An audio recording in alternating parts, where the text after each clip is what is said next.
Oh man, that footage at the end with the howitzer trying to create a avalanche. It's pretty great. Hey, I'm Skip Alzheimer. Welcome to the AV Geeks Lunchtime Streaming Show, where we watch old 16 millimeter films. And I'm at my house because there's a bunch of snow outside and the roads are not great. Also, some of you who might have been keeping score might say, wait a minute, Skip, I thought you were going to be in New York. And so I did my show on Friday. I went to the airport and I was there for 5 hours. And supposedly there was a delay in Chicago and my flight didn't show up for many hours.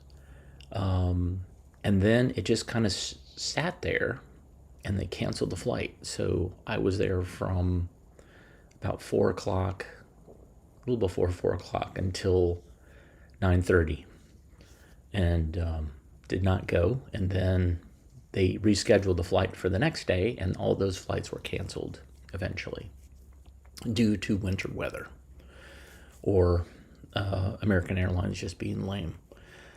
So Saturday I was like, okay, well, this is exciting. I'll get to hang out with Katrina and we'll get some snow. So about 4 o'clock on Saturday, there was, you can see the evidence of what we call the Raleigh force field, where there was snow everywhere in North Carolina except for that swath. And that was the way it was for quite a while, for hours. So my family near Charlotte, they were like, we've got 6 inches of snow. What do you guys have? And I was like, we don't have anything. There's no snow at all. And so eventually it started snowing and we got like 3 inches, but it was, everybody else, my parents got like 12 inches of snow. We got nothing, 3 inches. But anyways, here I am. And I figured that we should watch some films about snow. Some of these I've shown before because, occasionally we do get snow. We've been doing this like 5 years, the show 5 years. So there's been times that we've had winter weather. So this is Winter is an Adventure. Enjoy.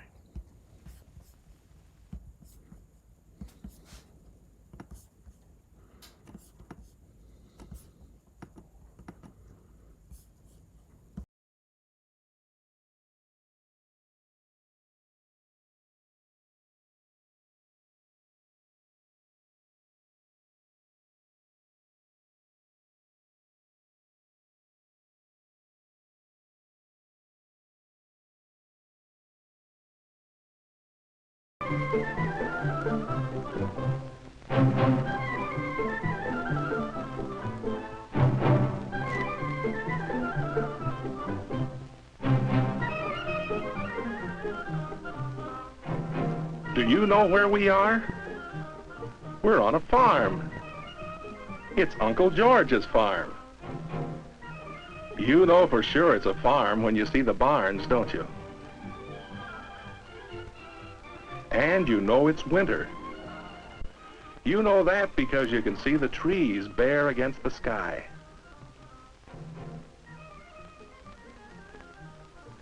Scotty has come out from the city where he lives to visit his Aunt Ruth and Uncle George. Scotty likes to visit the farm. There are always so many things to see. Things to see on the farm. Scotty thinks that now is a good time to look around.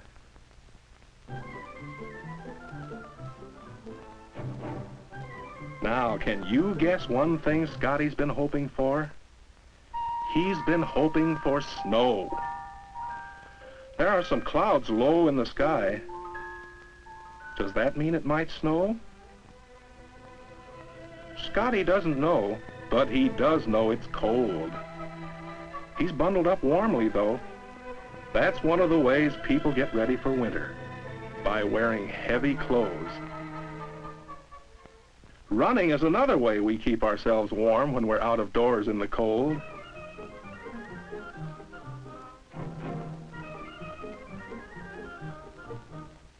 What about the trees? How do they live through the winter? Their leaves are gone and they look so dead. But are they really dead? Let's look closer. Do you see the tiny buds? When spring comes, these buds will grow into blossoms and leaves. No, the tree isn't dead. Sometimes people say it's gone to sleep for the winter. Winter. To Scotty, that means snow. For in this part of the country where he lives, it usually snows quite often. Sometimes when there isn't any snow, he wishes he lived way up north where the snow is white on the ground all winter long. Sometimes up north, the snow is so deep that even the deer with their long legs have a hard time walking in it. To live outdoors all winter long, deer grow heavy coats that keep them warm. It isn't easy for wild animals to find food in the winter, and the deer spend almost all their time hunting in the snow for berries and grass and twigs. See the big white rabbit? In the summer, he's brown. But this kind of rabbit changes to white in the winter so he can hide in the snow.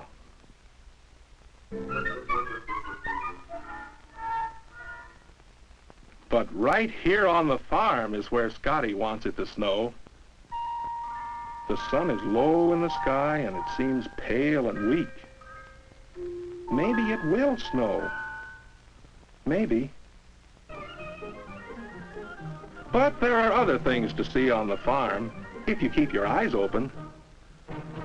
Scotty has found something. Do you know what's down in this hole, protected from the cold? A groundhog. Last autumn, this is the way he looked.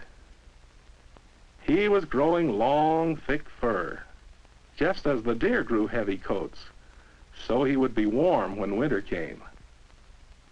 And he was growing fat from eating, eating, eating.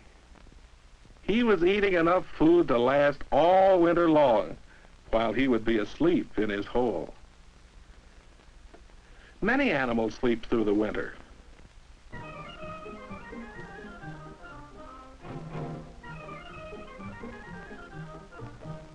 When the pond is frozen over, Scotty can have fun. But under the pond are frogs and turtles that have dug into the muddy bottom to sleep through the winter. Not far from here, last autumn, Scotty saw a beaver building a dam that would help it live safe and snug through the winter.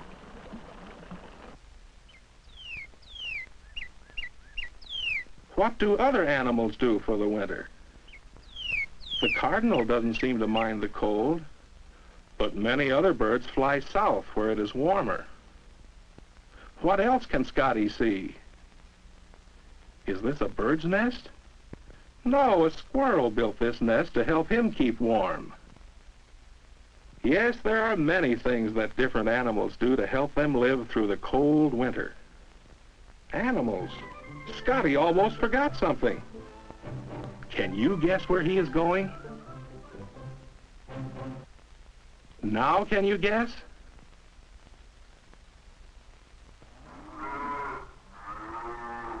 The cows are friends of Scotty's.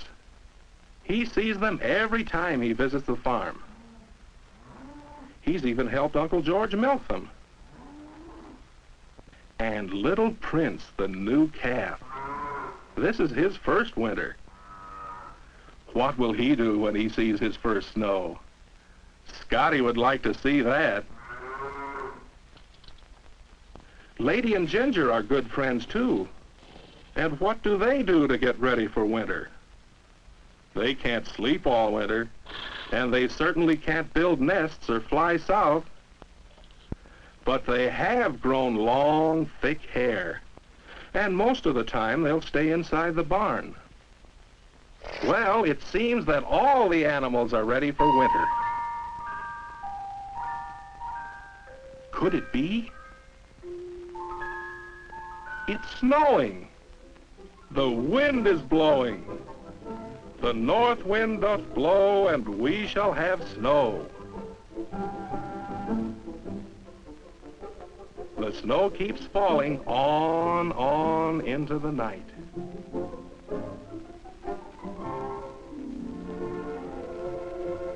In the morning, the whole farm lies under a blanket of white snow. Watch out! This is the kind of winter weather Scotty has been waiting for.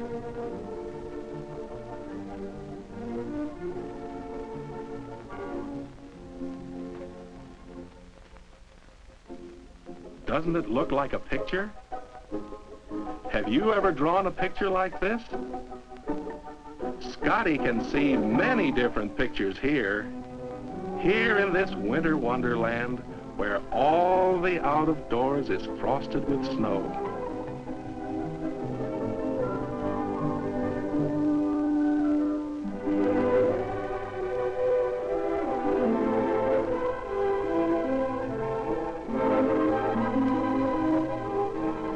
Yes, this is the kind of winter weather Scotty has been waiting for. He's glad it snowed on the farm. But what about the city where he lives? Did it snow there too? Let's see. Yes, it did snow in the city. And that means Scotty's friends will be doing special things. Shoveling snow and putting out food for the birds. Birds have a hard time finding food under the snow, so we feed those that stay near our homes through the winter.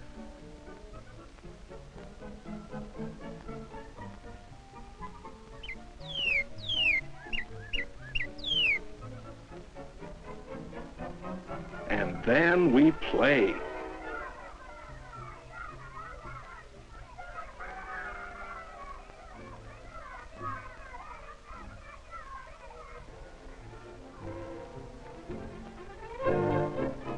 When the air is cold and there's snow on the ground, we play in many special ways.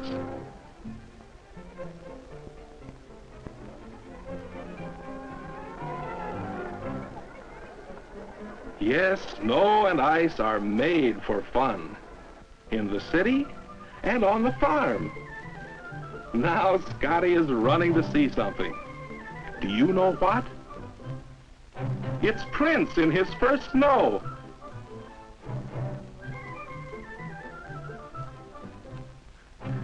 Is he afraid of his own shadow?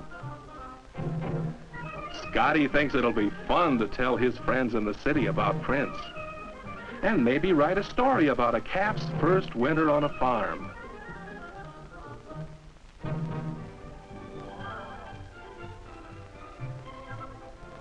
Right now, though, Scotty just wants to have fun.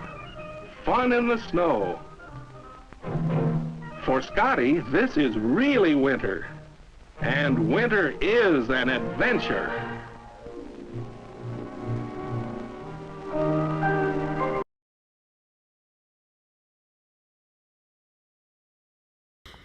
Well, what a surprise. There actually was a groundhog in there. I actually searched my database to see if I could find any footage since today is Groundhog's Day. And I couldn't find anything. And that is because not every single animal appearance is listed for each film in my database. So there you go. Here's a film that we definitely need here in North Carolina because people in North Carolina do not know how to drive in the snow. This is making winter driving safer. Enjoy.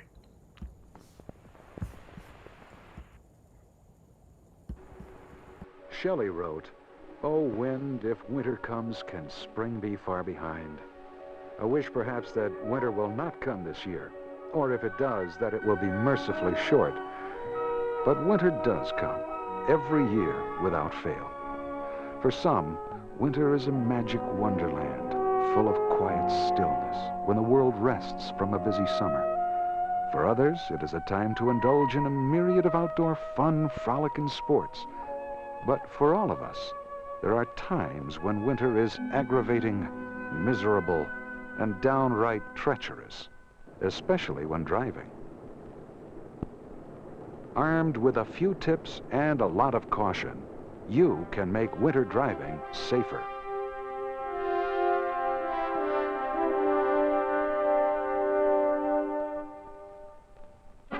A time will come to every driver when that good old feel of the road will suddenly vanish. And that car will somehow refuse to obey almost every command you try to give it.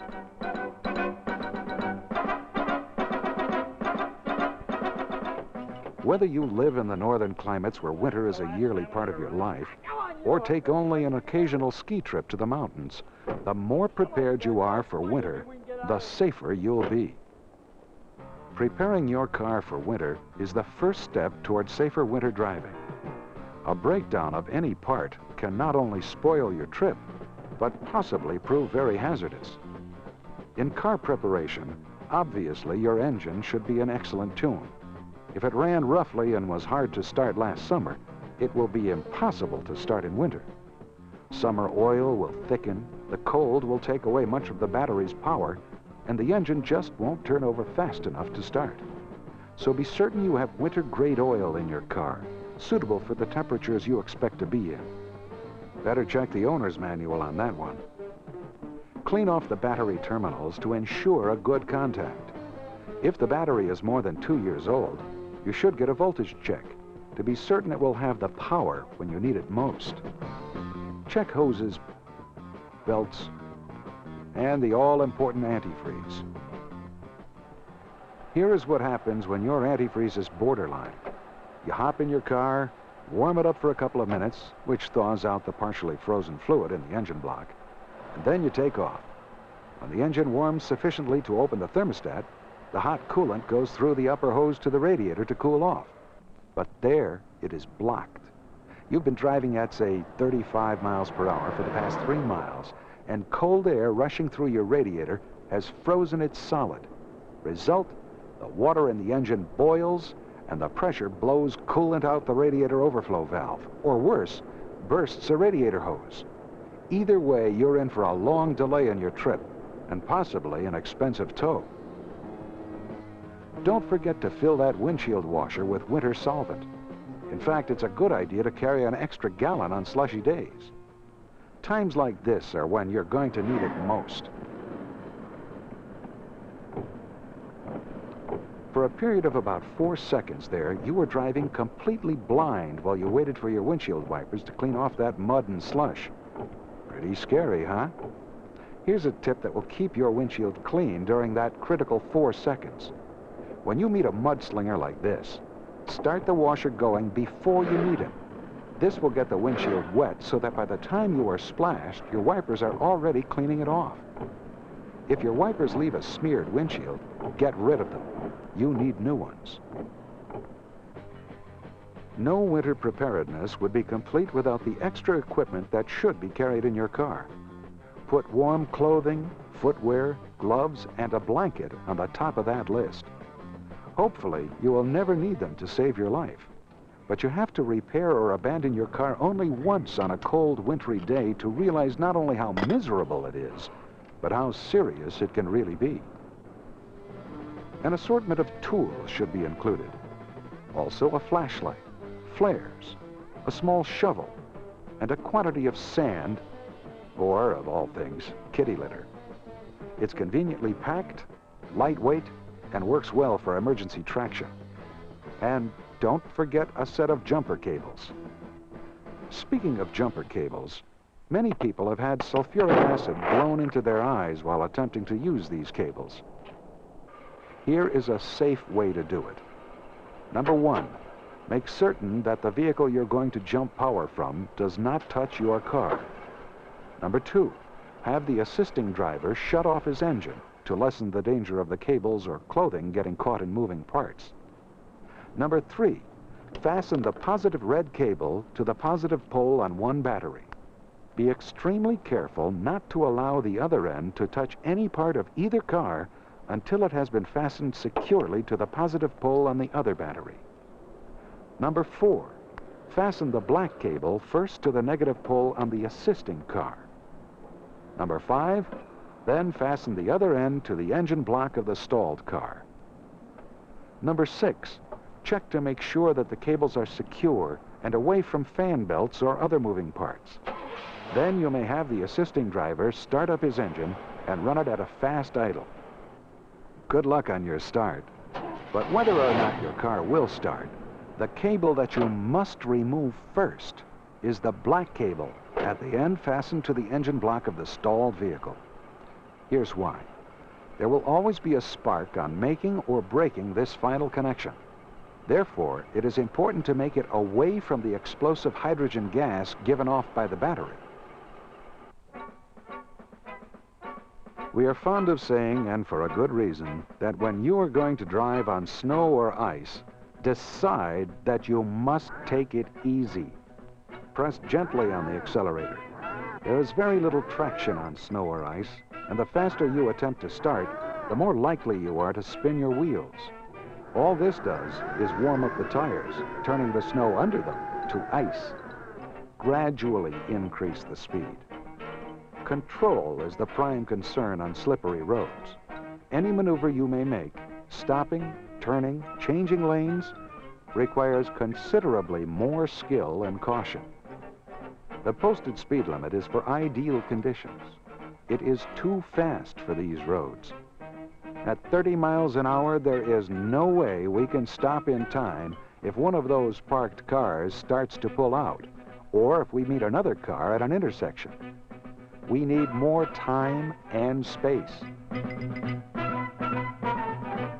Depending upon temperature and road conditions, it can take up to 12 times longer for a car to stop with snow or ice on the road than on dry pavement. Do not lock up your brakes. You will lose control of your car, and it will actually slide farther. Disc brakes won't release as quickly as the old drum brakes, so the previously taught method of pumping them could cause your brakes to lock up and send your car out of control. A slow, steady pressure, short of locking up the brakes, is the best way to stop. If your wheels do lock up, release the brakes momentarily to regain steering control and reapply a steady brake pressure. Much has been written and said about methods of counteracting a skid. Simply stated, turn the wheel in the direction you want the car to go. Don't panic. Let up on the throttle, but stay away from the brakes. The instant you touch the brakes in a skid, your car is going to be completely out of control. Loss of control is generally caused by the spinning or loss of traction with the drive wheels. On a front drive car, this loss of drive traction also means loss of steering control. The car will start to veer away from its intended course. Here again, don't panic. Ease off the throttle until the front wheels have regained traction and gently steer the car back on course. On a rear drive car such as this, it is the back wheels that start to skid. Let up on the throttle, turn the wheel in the direction you want the car to go. Here are a few situations where hazards can be reduced by anticipation. A patch of black ice, frost on a bridge, a sudden sharp curve on a slippery road. In all these situations, the danger of skidding can be reduced by eliminating the spinning or engine drag on the drive wheels. With a manual transmission, ease off the throttle and simply depress the clutch. With an automatic transmission, ease off the throttle and slip the selector into neutral, being very careful to avoid hitting reverse. Now all four wheels will be rolling free, considerably reducing your chances of a skid. This technique also works to help get you out of a skid. Ease off the throttle, slip the selector into neutral, and steer in the direction you want the car to go. If you haven't already figured it out by now, you are traveling too fast for road conditions. Slow down. The key to coping with slippery roads is not simply a matter of reaction, but of anticipation. All skidding is simply loss of traction, which brings us down to tires and traction devices. Snow tires are very good in areas of extremely heavy snows like the mountains, upper Michigan, or some New England areas. Snow tires have heavier treads and deeper grooves to give you a better bite in loose snow. They are, however, not much better than regular tires on ice or hard-packed snow. If you do use snow tires, be sure to use only radial snow tires with your radial tires and bias-ply snows with regular tires. And of course, be sure to put them on the front if yours is a front-drive car. Reinforced tire chains are cheaper and by far the best traction devices you can use. They are better in deep snow, better on ice and hard-packed snow, but terrible on pavement. Some mountain areas require chains when the roads are particularly bad. For most winter driving situations, good tires are sufficient if you have chains for that rare occasion when you are caught in otherwise impassable conditions. This year, when winter comes, you can take the anxiety and the stress out of winter driving by properly preparing your car for winter, by carrying the extra clothing and equipment that will help you out of a jam, by replacing old wiper blades and keeping that washer bottle filled, by knowing the proper way to jump a stalled car, by reducing speeds and allowing a greater distance between vehicles, by learning to prevent and control skids. But above all, learn to avoid skids and loss of control by anticipation of situations and by using caution.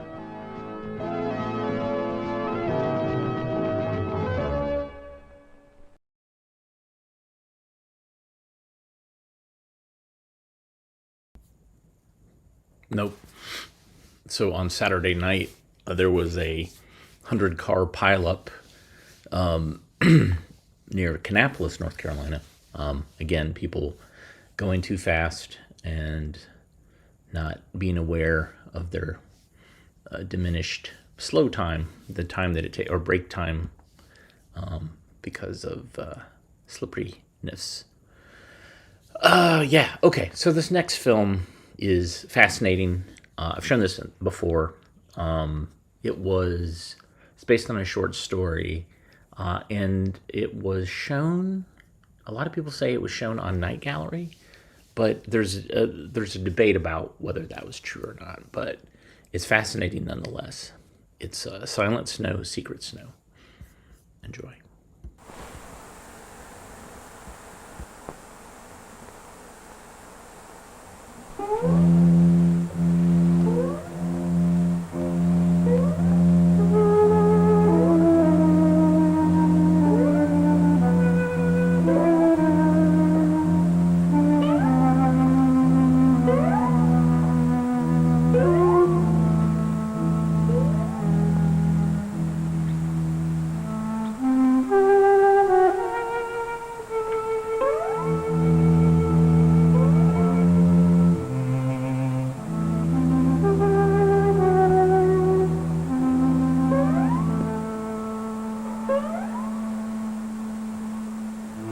Just why it should have happened, or why it should have happened just when it did, he could not, of course, possibly have said. Nor perhaps could it even have occurred to him to ask. The thing was, above all, a secret, something to be preciously concealed. And to that very fact it owed an enormous part of its deliciousness. Deirdre, perhaps you could tell us what the equator is. The equator is a line that goes around the middle of the Earth. Oh, I see. The Earth is wearing a belt, or a sash, or someone drew a line around it? No, not that. I mean, well... Did you forget the word imaginary? Yes. It was as if, in some delightful way, his secret gave him a fortress, a wall behind which he could retreat in heavenly seclusion. Moving up to the Arctic Circle, we again enter a zone of perpetual snow. All he needed to do was to think of that morning, the first one, and then of all the others. Suddenly, for no reason, he had thought of the postman. He remembered the postman. Perhaps there was nothing so odd in that. After all, he heard the postman almost every morning of his life. heavy boots could be heard clumping round the corner at the bottom of the little hill street. And then, progressively nearer, progressively louder, the double knock at each door, the crossings and recrossings of the street, until finally the clumsy steps came stumbling across to the very door, and the tremendous knock came which shook the house itself. These constitute the vast wheat-growing areas in North America and Siberia. But on that particular morning, the first morning, he had for some reason waited for the postman. But when at last the steps were heard, they had already come round the corner, a little up the hill to the first house. And even so, they were curiously different. And he had understood the situation at once. Nothing could have been simpler. There had been snow in the night, such as all season he had been hoping for. And it was this which had rendered the postman's first steps inaudible, and the later ones faint. And even now it must be snowing, the white ragged lines drifting and sifting, whispering and hushing, seething, getting deeper and deeper, silenter and silenter.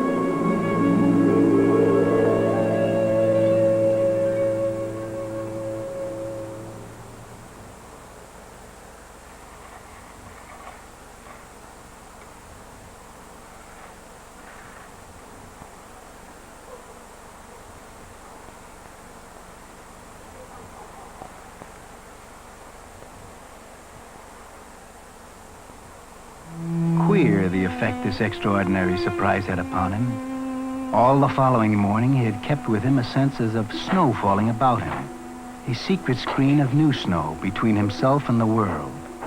If he had not dreamed such a thing, and how could he have dreamed it while awake, how else could one explain it? He could not now remember whether it was on the first or the second morning, or was it even the third, that his mother had drawn attention to some oddness in his manner.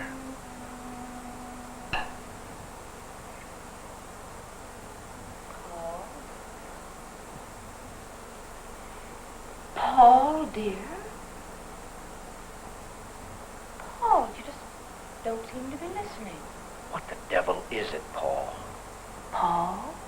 Now, does anyone know the difference between the North Pole and the magnetic pole? Perhaps it hadn't been even the second or third morning, or even the fourth or fifth. How could he be sure? How could he be sure just when the delicious progress had become clear? Just when it had really begun? All he knew was that at some point or another, perhaps the second day, perhaps the sixth, he had noticed that the presence of the snow was a little more insistent, the sound of it clearer, and conversely the sound of the postman's steps more indistinct. Not only could he not hear the steps come round the corner, he could not even hear them at the first house. It was above the first house that he heard them. And then, a few days later, above the second, and a few days later, above the third. Gradually, the snow was becoming heavier. The sound of it seething louder. The footsteps more and more muffled. When he found each morning on going to the window that the roofs and the streets were as bare as ever, it made no difference. This was, after all, only what he had expected. It was even what pleased him, what rewarded him. There, outside, were the bare streets, and here, inside, was the snow. Snow growing heavier each day, muffling the world, hiding the ugly, and deadening, increasingly above all, the steps of the postman. Paul, your father thinks you might need a new lamp upstairs for your studies. We've been worrying, Paul. We thought maybe it was eye strain that's been bothering you. How was one to explain? Would it be safe to explain? Would it merely mean that he would get into some obscure kind of trouble? And how could he explain his new world? How's school going, son? History was my favorite subject. I think I prefer geography, especially when it takes one to the North Pole. Why the North Pole? Well, it would be fun to be an explorer, like Perry, or Scott, or Byrd. It was irresistible, this new world. It was miraculous.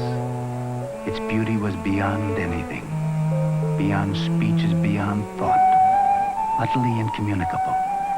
And with each passing day, it increased. The snow became deeper, heavier, the sound of its seething more distinct, more soothing, more persistent.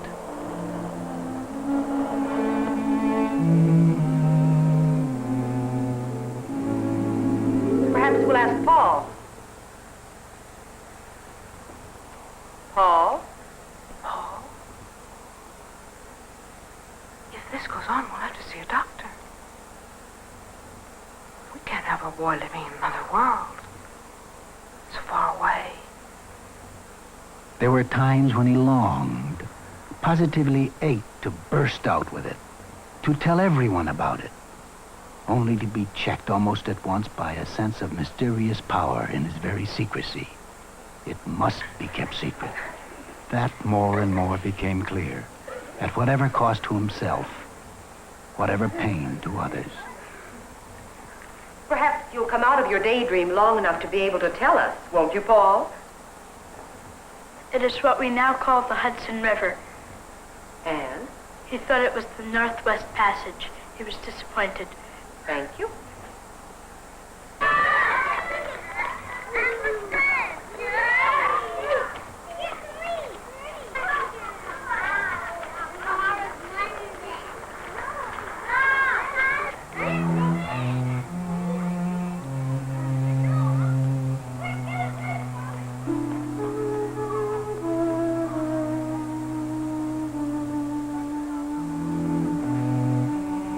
On the walk homeward, which was timeless, it pleased him to see through the accompaniment or counterpoint of snow the items of mere externality on his way.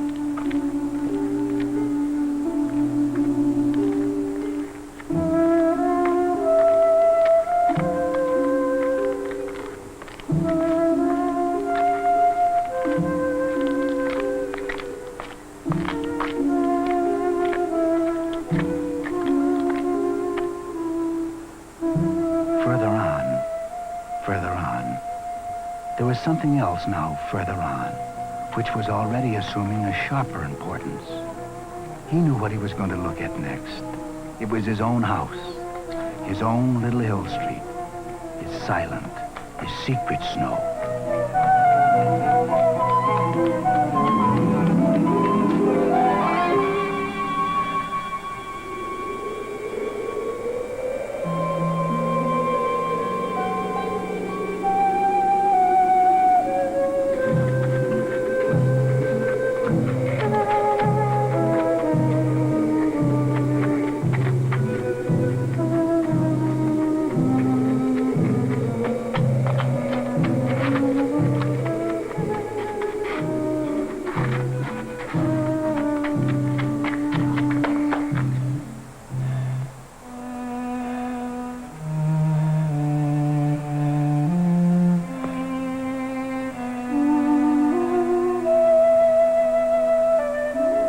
This morning, could he be mistaken?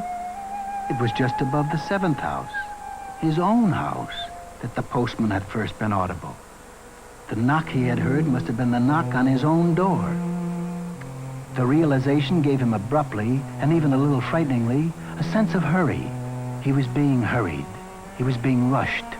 Did it mean, and this was an idea which gave him an extraordinary sense of surprise, that he would never hear the postman again? Was it all going to happen at the end so suddenly? Or indeed, had it already happened?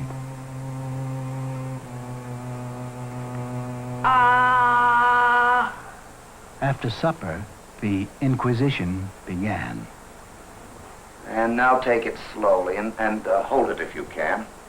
How silly all this was. as if it had anything to do with his throat, or his heart, or lungs.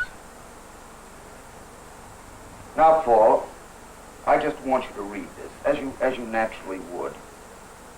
And another praise have I to tell, for this the city our mother, the gift of the great God, a glory of the land most high, the might of horses, the might of the sea. No, there's no sign of superficial eye strain at all.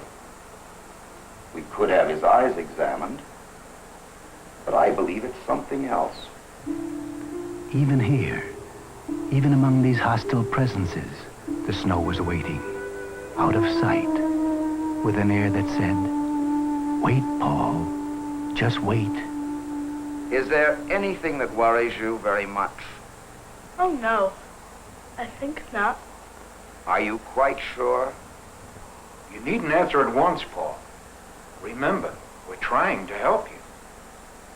Think it over and be quite sure, won't you? Wait, Paul. Just wait till we're alone together. Then I will tell you something new, something cold, something sleepy, something of cease and peace and the long, bright curve of space. Banish them, refuse to speak, leave them. Go upstairs to your room. I will be waiting for you. I will tell you a story better than the snow ghost.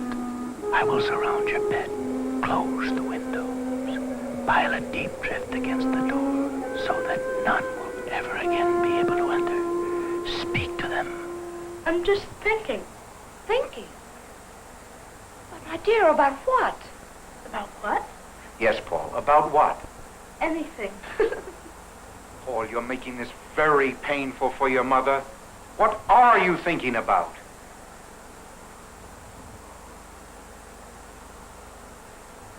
About the snow.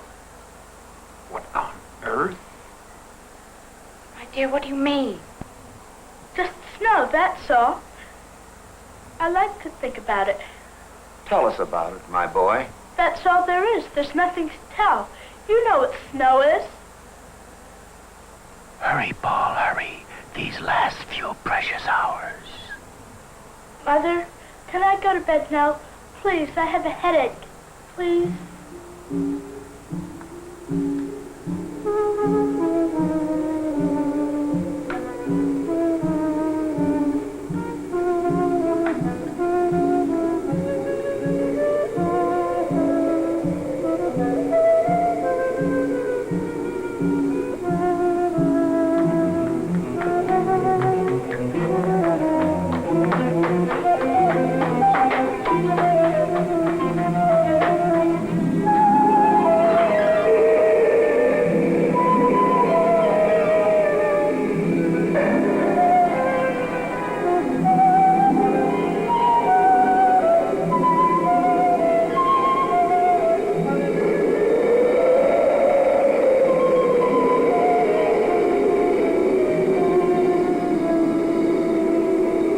Listen to us, Paul. Listen. We have come to tell you the story we told you about. You remember? In this white darkness, we will take the place of everything.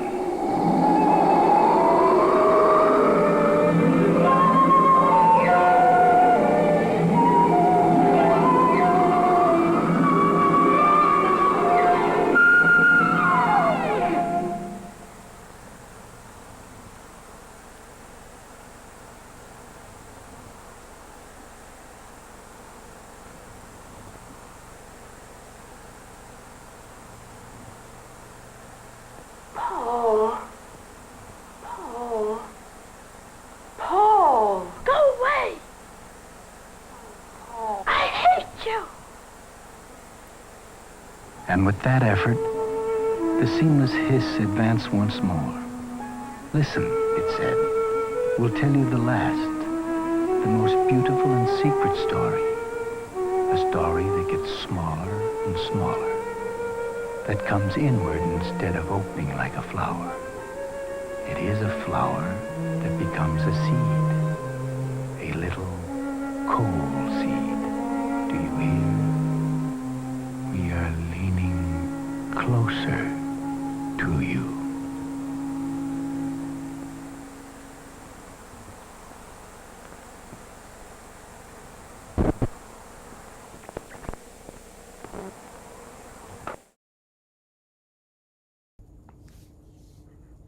I love that film. It is Paul's descent into madness, and it's glorious. And I think folks in the chat figured out that it was remade for the Night Gallery in '71. So, very different. All right, I can't leave you with that. I can't leave you with a child's descent into madness due to the snow.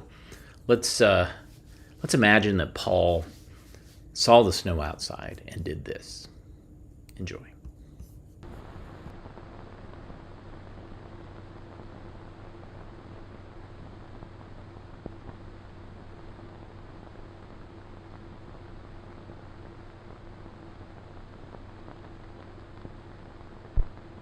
Over the town, Father Winter has spread a thick white blanket of snow. Hard at work clearing the street. But this boy is getting ready to play in the snow. Wraps and mittens and caps keep children warm and dry. Bill Clark pulls a loose-fitting sweater over his woolen shirt. This will keep his body warm without bundling him up too much.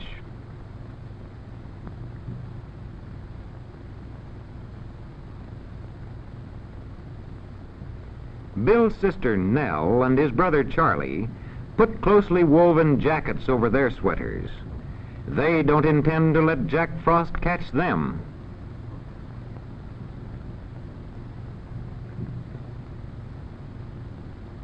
Nell's overshoes and the boys' ski boots will keep their feet warm and dry. Come on, let's go. Look out. Oh, no. Here, Charlie. They're going to make a snowman, and everybody must help. Bill starts the ball for the bottom, Nell the ball for the middle. A little snowball like this grows into a big snowman.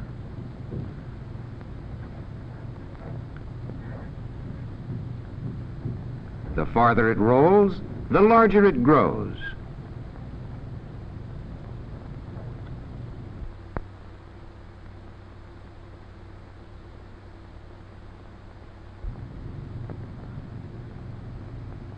The snowman will stand where the largest snowball stops. How big the ball for the body has grown. Teamwork helps to make a good snowman. Oh, look out. Charlie, come and help us. Coming. There it is.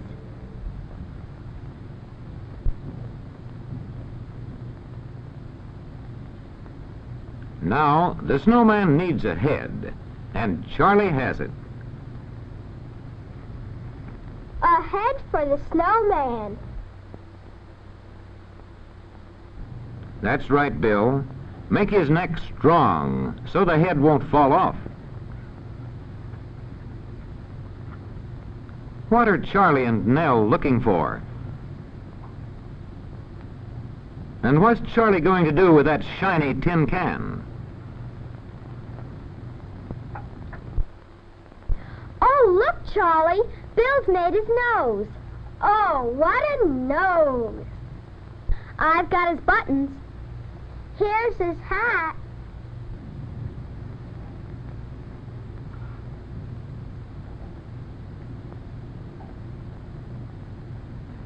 Bill has given the snowman a name. His name is Wellington. And what a fine snowman he is. How do you do, Mr. Wellington? Another day, another fine blanket of snow. Listen to the children. They're getting ready to play Fox and Geese. Fox and Geese. To play that, you first tramp down a big ring. And then you cut the ring as you'd cut a pie. And then you tramp, tramp, tramp down the trails.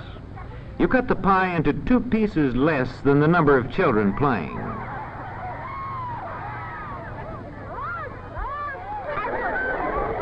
All fine places. Come on. The children on the outer ring are geese. Get on your nests where the lines meet the ring.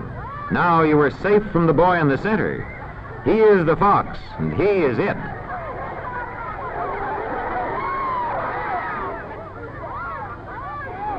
The extra child is a goose without a nest, and the fox always tries to catch a goose off its nest.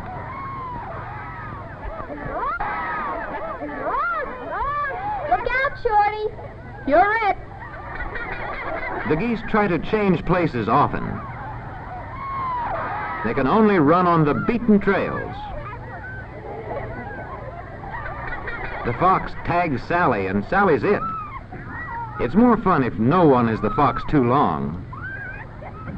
And no one will be if everyone in the game keeps moving.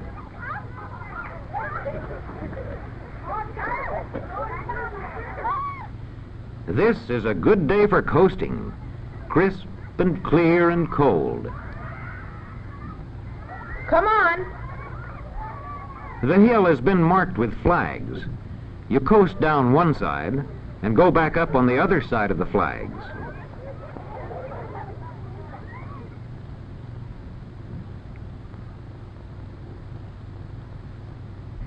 Charlie wants to slide first. He waits until the coast is clear before he starts down, so he won't run into anyone. He doesn't want to have an accident.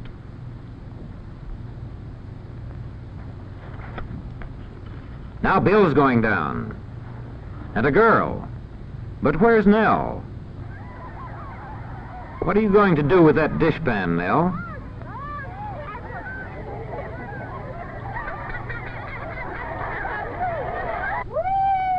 That's a different kind of a sled. And here's another. And another. Now, everybody up the hill again.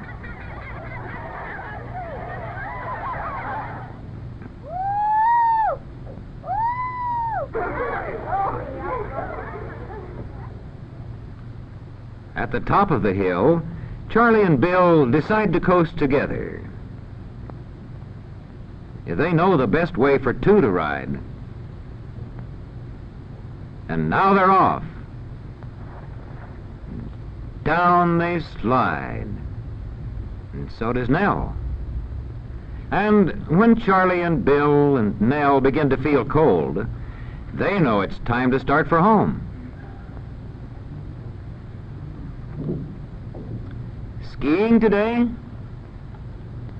That's right, Bill. Be sure your bindings are firmly fastened. And you might help Charlie, too. We don't want any loose skis to spoil the fun.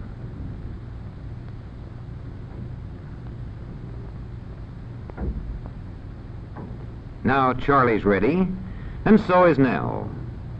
Now let's see you walk. Remember to keep your skis straight, and then you won't fall. Here's a little hill. The herringbone step keeps you from sliding backward as you climb a little hill.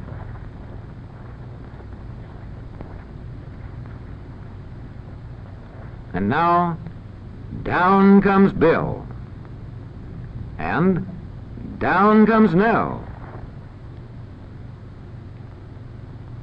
And Charlie comes down. Up again, that's the boy.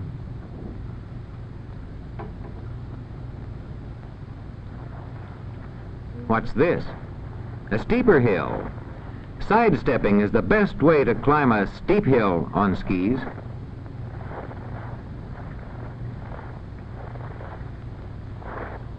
Bill goes over the top, and down the other side he goes. And then Down goes Nell. And Charlie goes down. Now Bill tries the snowplow. Can Charlie do that too? Nice work, Charlie.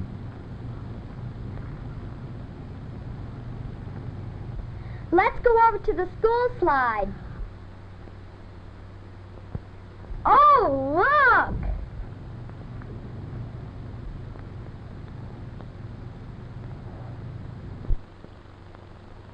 Oh, boy!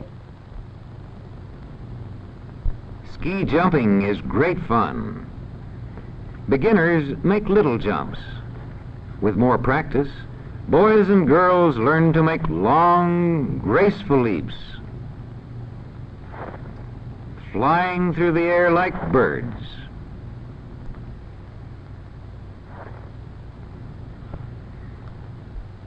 Skiing is perhaps the most thrilling way to enjoy the clear, cold days of winter when the earth is buried under its glistening blanket of snow.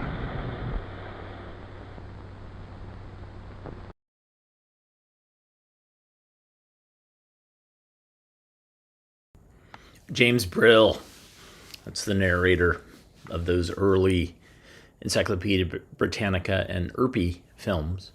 And this one, they were like, yeah, we got some snow footage.